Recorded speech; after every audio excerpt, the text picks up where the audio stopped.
Okay, right now, this is where it gets slightly serious now as well, because this is an issue that has just sort of raising its ugly head on our shores in the UK. I'd like to introduce to you Patrick Vernon, OBE, social commentator, campaigner, and cultural historian. Patrick, are you with me? Yes, I am. Ah, good afternoon to you, Patrick. How are you? Long time. Yeah, it's been a long time, Pam. It's been ages. It's been, I mean, we go back quite a while, don't we? Yeah, we do. We Oops. do.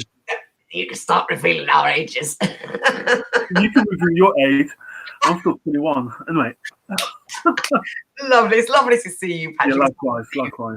My gosh, where should we start? Let's go wham straight into it. Just come out today a letter of campaign for an independent inquiry on COVID-19 and the BAME communities, Black, Asian and minority ethnic communities in the UK. We need to make this huge and big. We have been told by the Office of National Statistics that we, Black males and females, are 4 times more likely to die of this terrible disease than our white counterparts. Before we go into the letter, the campaign, Patrick, what are your views about that in itself?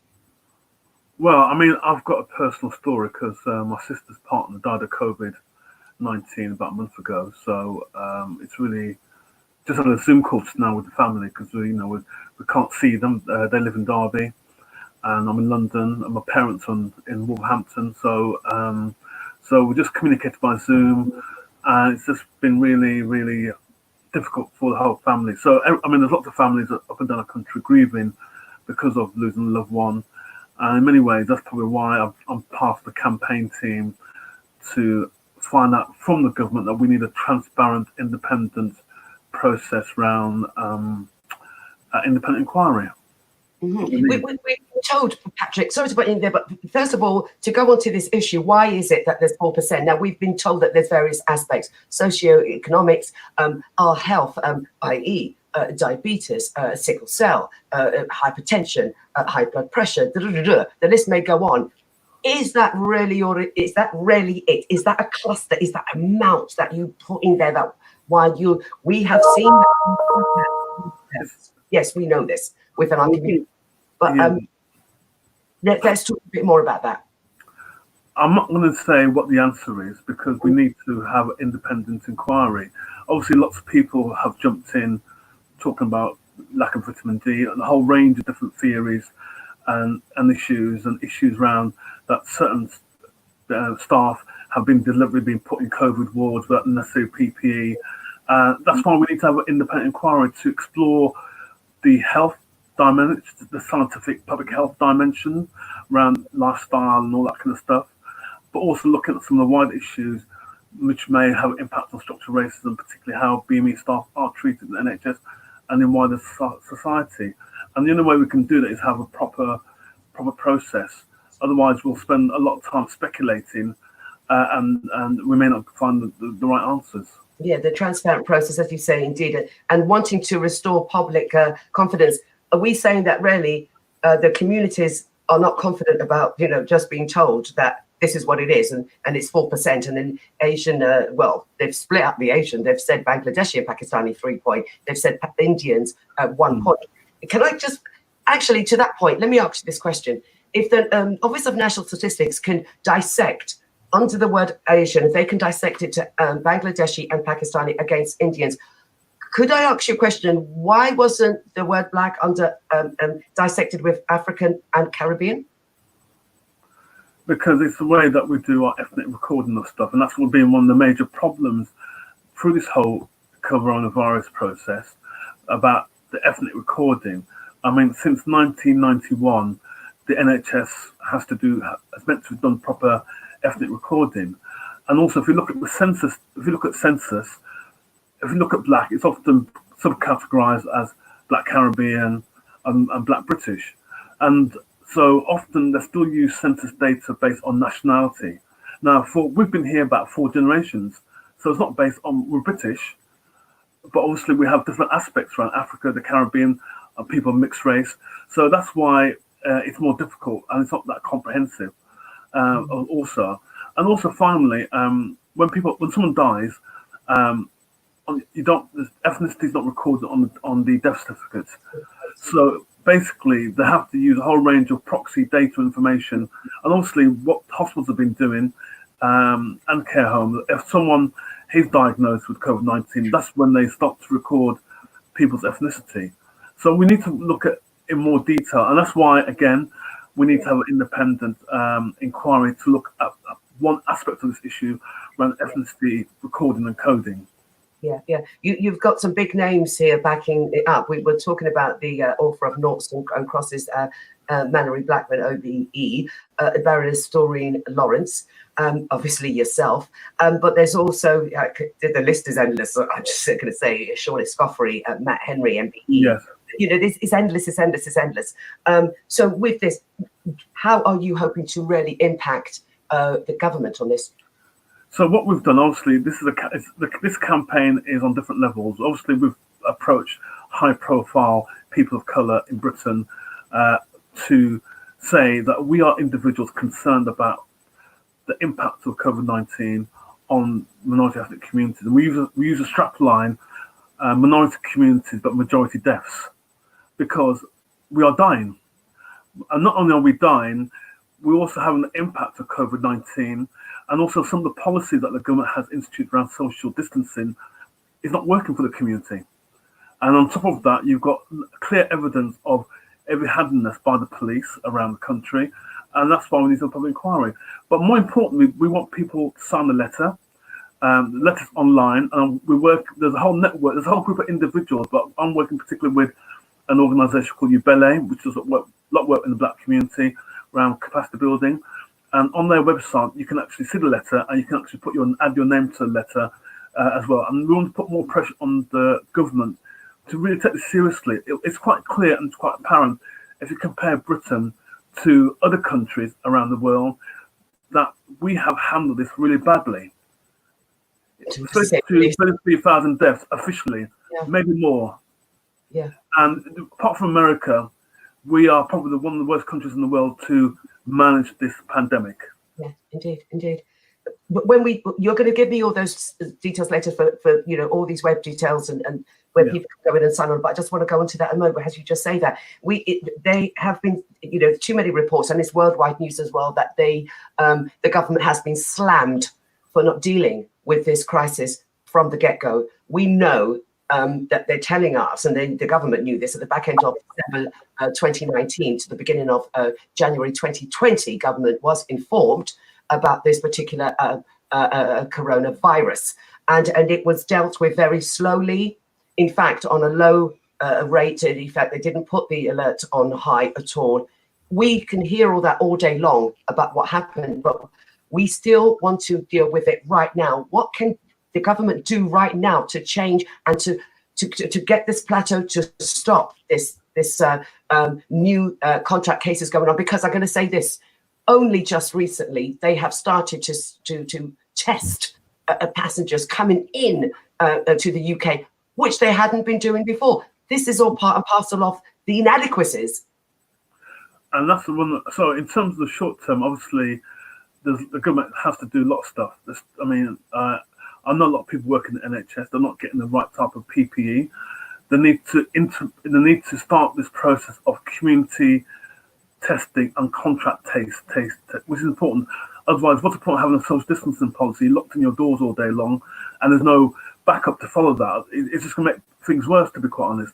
And also, on top of that, there is a lot of support. A lot of community groups are trying to help people who are vulnerable. Our elders from the Windrush generation, and actually one of the key things, as I was heavily involved in the Windrush campaign around the scandal. A lot of the Windrush generation are dropping off, are dying like flies connected with COVID-19. Our group in Wolverhampton, there are 4 black church pastors who have died in Wolverhampton in the last month and a half. And if you go around the whole country, you will find a lot of the Windrush generation are dying because of the impact of COVID-19. So that's another issue in itself. So something needs to be done to help the community. And then obviously when we start the whole process of the lockdown, it's making sure that the right support, resources, and the right community messaging. When you see these messages, stay at home, it's not culturally relevant. It's not broken down the way so people can understand that, basically. But ultimately, we must lead to definitely to a public inquiry. One of the things I've been involved in, again working with Ubele, we've launched a fund called the Majonzi Fund. Majonzi is a Swahili word, means grief or deep sorrow. As I mentioned before, I've lost a family member with COVID-19, and because of the social distancing lockdown policy, people are not allowed to do the normal grieving. You can't do your 9 nights, even though people have done it online. The way around the whole act of passage to say goodbye to a loved one has been short-circuited because of COVID-19. But after lockdown, there'll be lots of families, including my family and work colleagues, who want to then commemorate the lives of lost ones. So the Majonzi Fund, we've raised about £7,000. It's on GoFundMe, and we want to give out grants to families, community groups, to organise events, ways of saying thank you, acknowledgement. But also, there's another key issue, is around bereavement. If you are from a minority community and you've lost a loved one and you want bereavement counselling, there are no services that meet our needs, our faith needs and cultural needs. The mainstream bereavement charities don't have staff that reflect us. They don't understand our culture, our identity. So we're working with a range of BAME therapists and counsellors to create a consortium so we can provide free bereavement counselling for anyone affected by COVID-19. So we're raising money for that as well. So it'd be really great to have the support of your station to help raise the fundraising campaign and efforts. And of course, the government has got money available, but also it's about what we can do. We can have an act of giving ourselves, not to be dependent on government, if you know what I mean. Absolutely. At this point, Patrick, you've given us a lot, so I need you to start listing off all these email addresses, website addresses, and everything else. So do that, sir. Okay, right. So the Majonzi Fund, that's on the GoFundMe webpage. So you can either do a Google search, Majonzi, spelled Majonzi, Majonzi Fund. So you can just do a Google search. That will take you to the GoFundMe webpage, and please make a donation, share the link.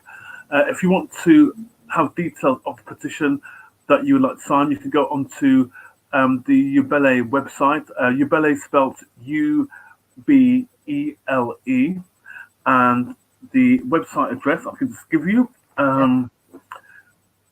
I should know it by heart because I've been working with them very closely. You've got so much to take in. That's what it is, you see. So it's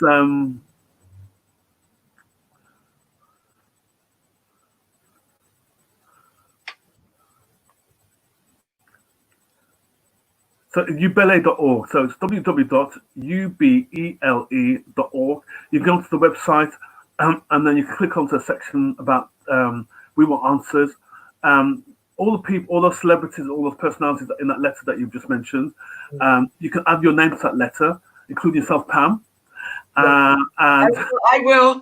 And the more the merrier as well. Yeah. Because the letter has officially gone to number 10 already, but we still want to build enough names on the letter to demonstrate to the government that we want answers, we want the truth, and we don't want to be almost like an internal inquiry where the truth is doctored, if you know what I mean. Yeah, exactly. I'm really loving what you're doing here, Patrick. I really am. We want to go to that point when we saw you there in the Houses of Parliament, Windrush, the scandal, and you were there quite eloquently, putting your case across, and the petition was huge, signatures huge, and this is what we want. Again, we want to see you there, albeit to me at distance. But anyway, we want to see you in there, impacting on this. And I don't know whether or not Baroness Doreen Lawrence, is she sort of like really sort of heading this government running sort of inquiry? No. So Baroness Lawrence is doing a review for the Labour Party. So about 2 weeks ago, Keir Starmer, leader of the Labour Party, announced that Labour Party will be doing a review on the impact of COVID and BAME communities. He appointed Doreen Lawrence as the race advisor and to lead on the Labour's response, I should say. And Doreen Lawrence actually is supporting this campaign for independent inquiry also, which I think is important. Very, very important. Patrick, what can I say? Thank you ever so much. I want people to get your website, though. You've given us the others. If you want to get hold of me, www.patrickvernon.org.uk. Excellent. Patrick, we will be asking you to come back onto the show from time to time. And I know that you're so amenable with us, and I know you will do that. But we want to have your impact and giving us up-to-date issues of what's going on, particularly in the demand of this inquiry. Will you do that? Absolutely. Excellent. Thank you ever so much, Patrick. And I'm sorry for, the sad news of recent deaths and what have you. Thank you ever so much for taking the time out to talk to us. Do take care of yourself. Thank you very much. Take care. Bye. Thank you. Bye. Wow. Okay. So we're going to keep in tune with that. We're going to find out, exactly what's happening there and how far we can go with that one, because this is absolutely needed. We definitely need to have an inquiry. We definitely need to open up, some sort of platform. What is it? What's going on? What can be done? So, okay. Patrick Vernon there, OBE.